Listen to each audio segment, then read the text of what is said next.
Nakikita mo ba to sa mga 3D printed objects? Ano ba tong parang mga branches na to? Sa 3D printing, ang tawag dito ay supports.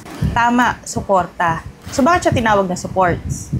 Kung makikita nyo, galing siya sa baba, papunta dun sa isang nakahang na area ng 3D printed object. Ito yung itsura ng 3D printed object na walang support sa baba. Actually, meron dapat to kaso naputol. So ayan o, naging spaghetti siya. Support na nawalan ng support.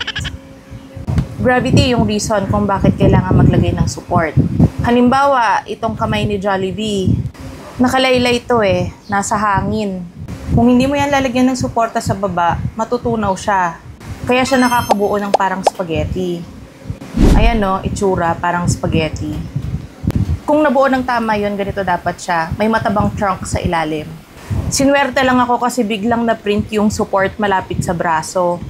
Yung ilalim na lang ng support yung hindi nasuportahan.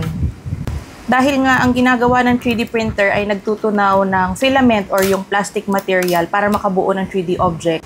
Yung direction nun pababa. So dahil sa gravity, bumabagsak din siya.